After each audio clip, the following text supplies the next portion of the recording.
Okay, good morning, students. So today we'll be learning one important topic. The name of the topic, as you can see in my screen, training. So before talking about training, let me show you your syllabus. This topic is helpful for HR students, for BGI students. As you can see, there is a topic training and development. And for BTech computer science students, under Unit 3, organizing, this topic is there. Okay. So let us proceed further. So training. First, let us see what are the learning objectives of this video. We'll be talking about some facts about training. What is training? Need for training, training versus development, importance of training, a checklist to avoid training pitfalls. Right? So these are our learning objectives. Okay. And if possible, I'll try to cover various types of training. So let us first see what are the crazy facts about training. See, 70% of the employees feel that they are not strongly fulfilling their job roles. In an organization, 70% employees feel they are not fulfilling their job roles. Next, 3 in 4 employees feel that they will not have professional growth due to lack of skill and knowledge. That means more than 75% employees, they feel they will not have professional growth. See, here you note this point, due to lack of skill and knowledge. Okay. Now, smaller organizations where the number of workers are less than 1,000, smaller organizations, they spend rupees 16,000, more than 16,000 per employee in a year for training. And for larger organizations, they spend more than 50,000 per employee in a year for training. Now, by going through these facts, you can understand the importance of training. Okay.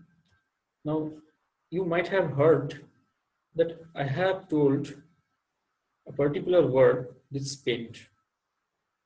Now, my question is that, is it really spending or is it an investment? What do you think? Training should be regarded as spending or it is an investment? Yes, it is not spending. It should not be regarded as spending. Why? Because the difference between spending and investment is that in case of investment, we expect return. We can expect return on investment. So you are giving training, if you are giving training to the employees, obviously you can expect return from the employees in terms of their skill, better efficiency, okay, better performance, better productivity. So you can expect this in return. So training should be regarded as investment. It's not spending. It should not be regarded as spending. Now, what is training? As I told you earlier, that training is the most important part of human resource development. It comes under human resource development in HRM context. It is concerned with developing a particular skill to a desired standard by instruction and practice. Okay. And it is a tool that can bring an employee into a position where they can do their job correctly and effectively. So this is called training. Now let us see what is the need for training. Okay. See, newly recruited people, those who are new joinees, who have been recruited newly recruited people, they require training to perform their task effectively, obviously. So through guidance and through coaching, organization can help them to perform their task effectively. Next, prepare existing employee for higher level jobs. That means we are talking about promotion. So by giving training, you can make an employee employee can be made ready for handling higher level jobs, right? Next, to cope up with latest development and operations. As we know, this is the era of in this scientific era, everything is changing so fast. And if you are not being able to adopt the change, then you'll be out of track. Automatically, you will be out of track. So, to cope up with latest developments in operations, obviously employees will need training. Needed when a person moves from one job to another job. Here we are talking about transfer. If you are transferring a particular person from one particular job to another job, then what will happen?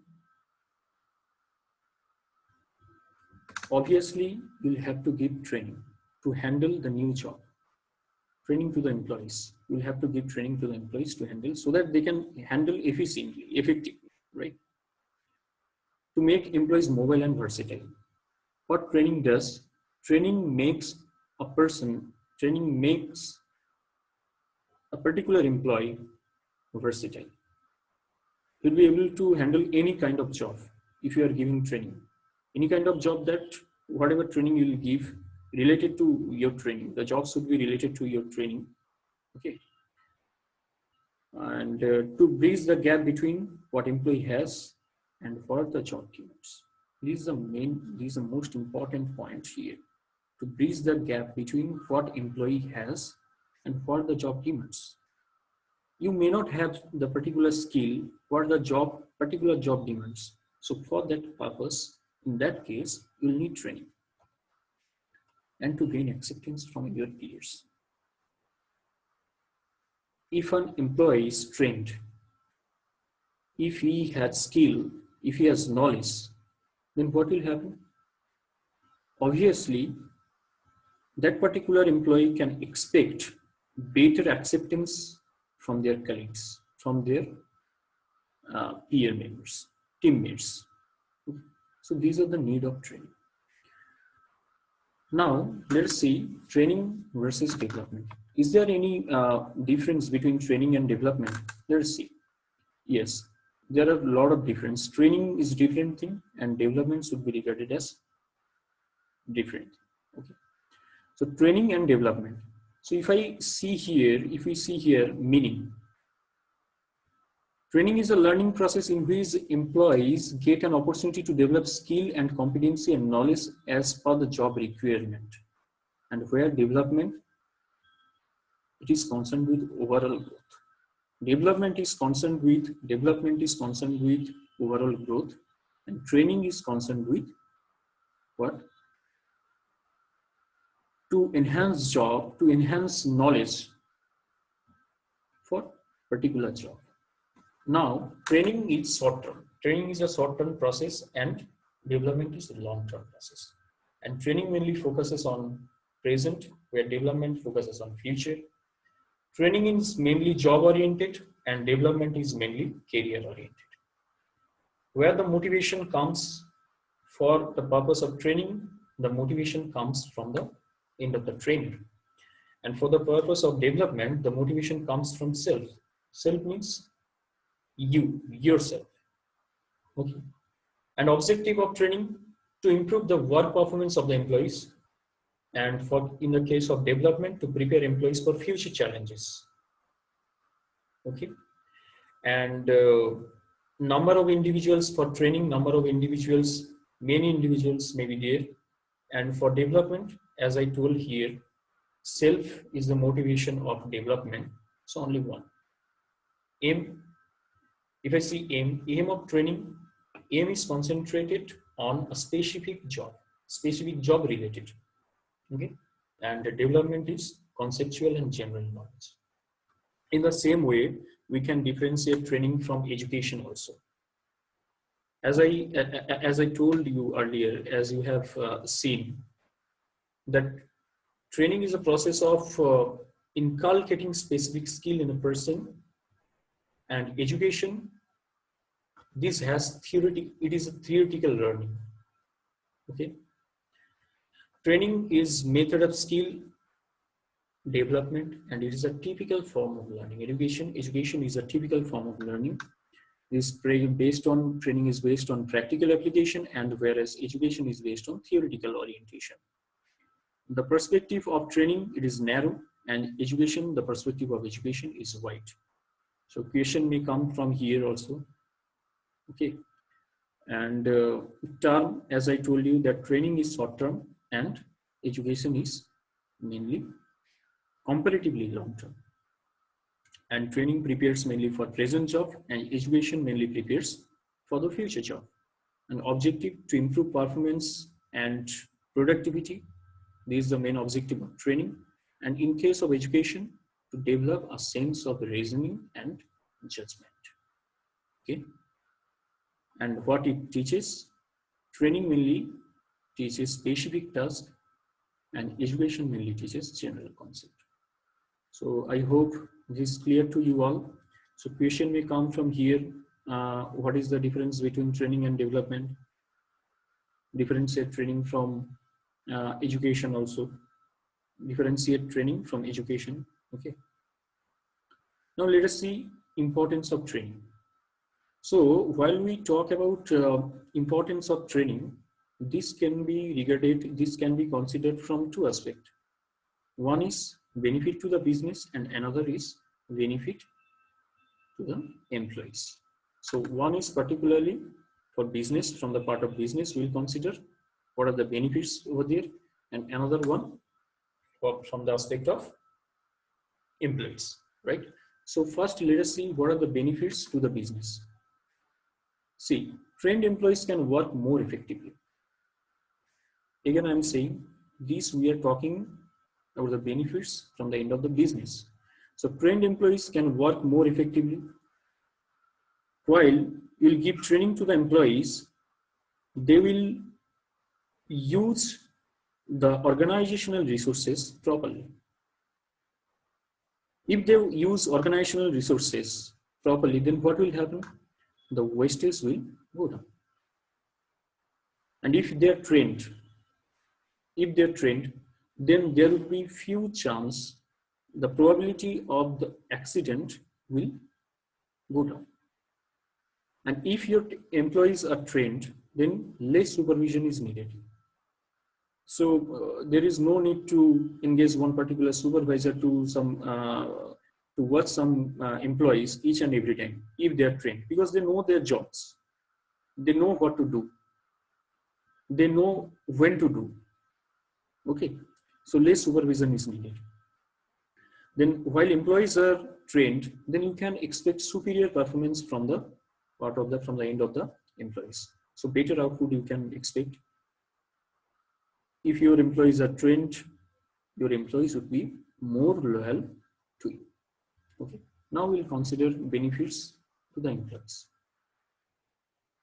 To the employees means to the trained employees. What are the benefits? See, trained employees, they have better scope of self-development. Okay. Then training makes more efficient. Training makes every employee more efficient. So more output with less effort. Trained employees can generate more output. They can, basically they will be more productive, right? They can secure promotion. If you are trained, you can secure promotion. You can pursue, trained employees can pursue career growth more effectively. Okay, and can become ready to face any situation. Trained employees, as they have skill, as they have knowledge, how to carry out job, they would be prepared to face any kind of situation, any kind of challenges in future. I hope you have understood. Now we'll be talking about some checklists to avoid training pitfalls. That means training should not be, if you are training should not be go in vain. You are incurring some expenses, so it should be used appropriately. Okay, so how to make training effective? how to make training effective. First is that if you are attempting to teach too quickly, then what will happen? Your every effort will go in vain. Because if you are attempting to teach too quickly to your employees or to the trainees, frustration will generate among them. You think about yourself.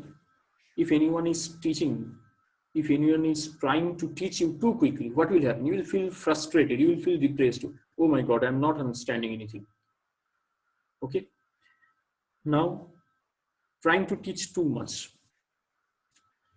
If the trainer tries to teach too much to some particular employees, then what will happen?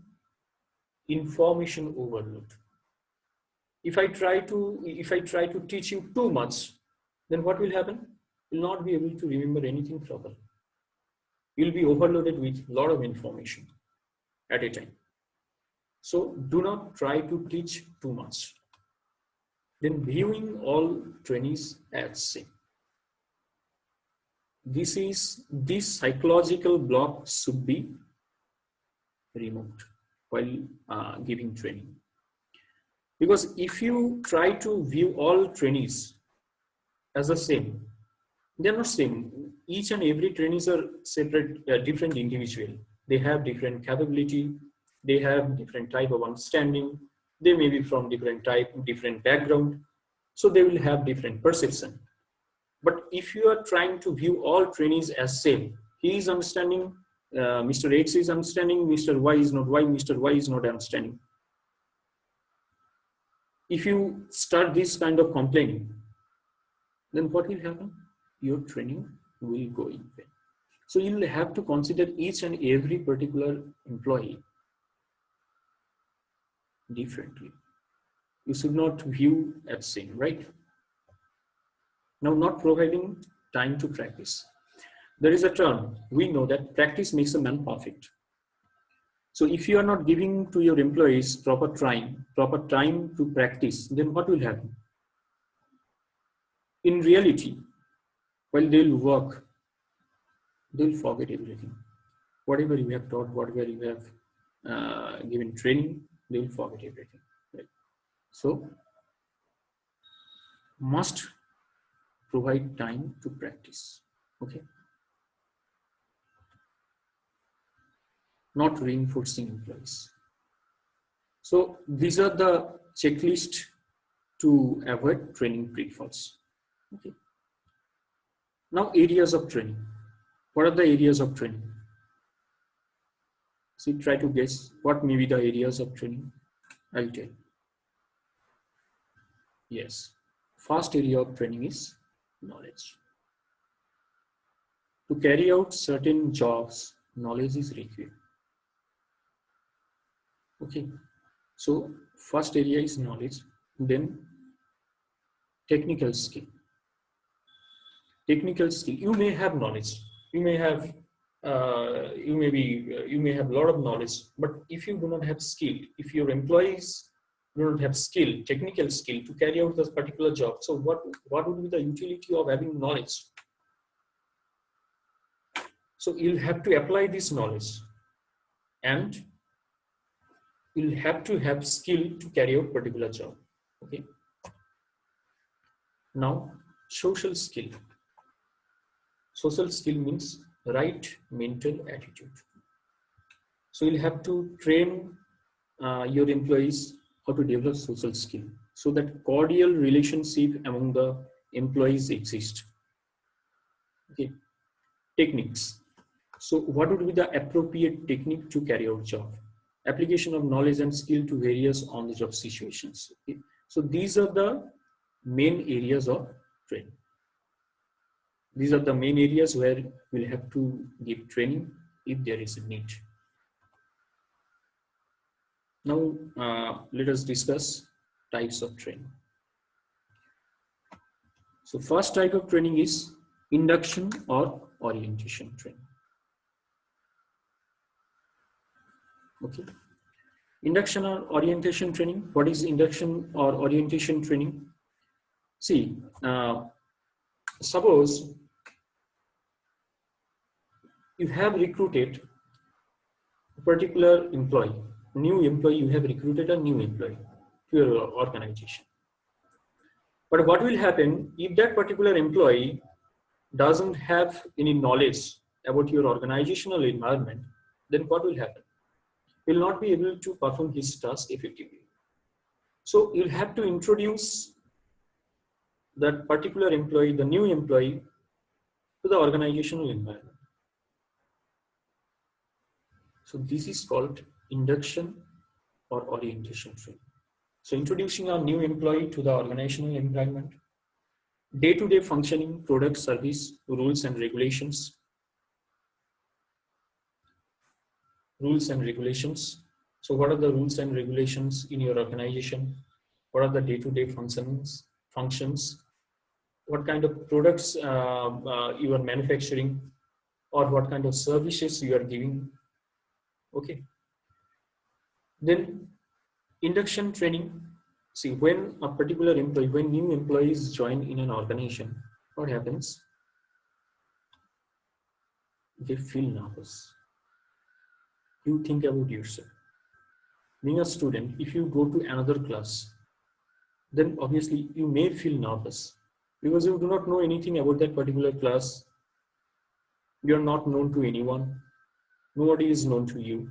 So you may feel nervousness. So in the same way, a new joinee in an organization, they also feel nervous at the initial stage. But if you give training, induction training to the employees, then what will happen? They will be familiar to the organizational environment. They will be familiar to each and everyone. They will be familiar with the employees, other employees who are working in an organization. And next is giving a fair idea what he is supposed to do in the organization. That means clarifying his own role. Okay. So induction training is given to fulfill these aspects. Now job training. Job training, you all know that job training is job specific, to carry out a particular job. So while giving job training, what is job training? That means in case of job training, we'll have to provide information about the machines, what are the process of production, what are the methods to be used to carry out that particular jobs, what kind of safety measures that need to be undertaken. Okay, and while you will give job training, what will happen? The employees develop confidence and necessary skill to carry out that particular job. Because if they are known, if they know, if they have information about the machine, if they have information, if they know what is the process of manufacturing, what is the process of production, what are the methods used here, they will be confident to carry out this job. So job training is given to fulfill these points, these aspects, right?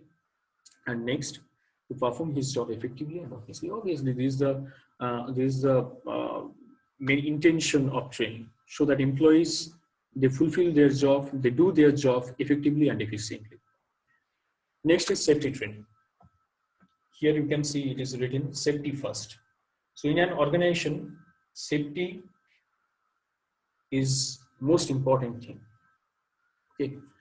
So safety training is given to minimize the number of accidents in an organizational concept. Because if accident happens in organization, then what will happen? You may have to give compensation. Organizations may have to give compensation. Next, employees are given the safety instructions to use machines, machinery, and other dangerous devices. In case of dangerous operations, where employees have to handle dangerous devices, so certain instructions they will have to follow related to safety. Certain steps they will have to take to minimize the probability of accident. Okay, so how to do this? To let them know safety training is given. The next is apprenticeship training. What is apprenticeship training? This is the workers, in case of this training, the workers earns while learning. Okay, this is generally given to the technical staffs, to the craftsmen, to the plumbers, who are required to carry out their job really for relatively longer period until he gains expertise in that particular field. Okay, this is called apprenticeship training. And internship training. You are much more familiar with this term internship, because you may have to go for internship, which is there in your course curriculum. So educational or vocational institutes, they have an arrangement with the industrial institutes or with other companies to provide practical knowledge to their students. So you may have to go for internship uh, while doing MBA, while doing computer science, while doing other engineering courses. You may have to go for internship. It's there. It should be there in your course curriculum. And one of the advantages of internship training is that while doing internship, if you can if you perform exceptionally good, then you may get offer from the employers also. So this is called pre-placement offer. So before placement, you are getting offer from the companies. Okay. Then refresher training, or it is called, another term is retraining. Refresher training is given to the old employees for the purpose of improving their efficiencies. Okay, they're introduced to new methods, new technologies, because the world is changing so fast. Each and every day, new kind of operation. The definition of carry out job is changing. New kind of things are being introduced. So to know how to handle these machines, how to handle the operation. So you'll have to give training to the old employees. New employees will have to give training. That is different. But the employees who are there in your organization for long period, they also may not know about the present scientific operation, how to handle this kind of operation if you introduce new machine in your plant. So you'll have to give training. This is called refresher training. Then promotional training. Promotional training. What is promotional training?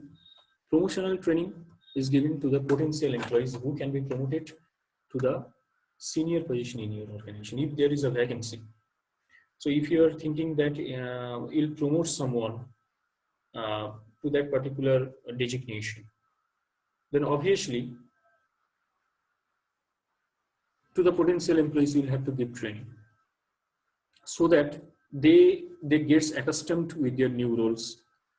They know in advance what would be their responsibilities, future responsibilities, how to do this, how to carry out their jobs, new job roles, what would be their new job roles. Okay.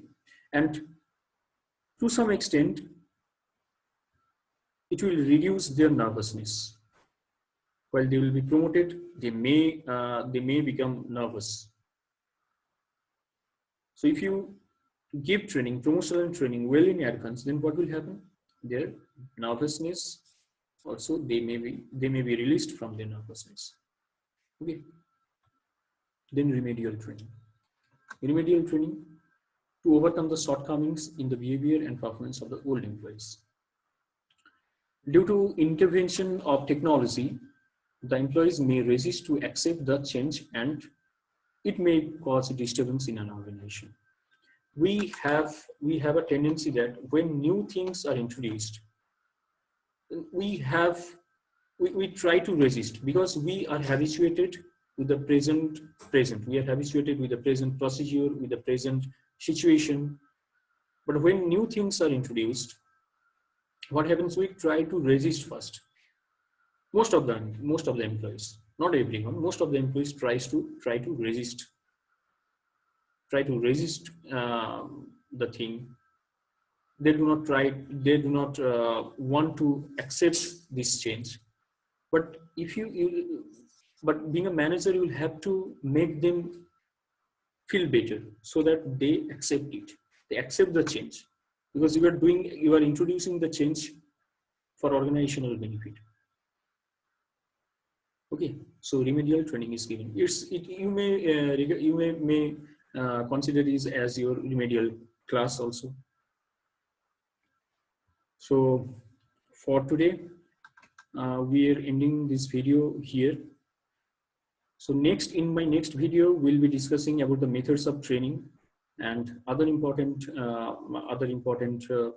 topics on the training we'll try to cover. Thank you for your patience.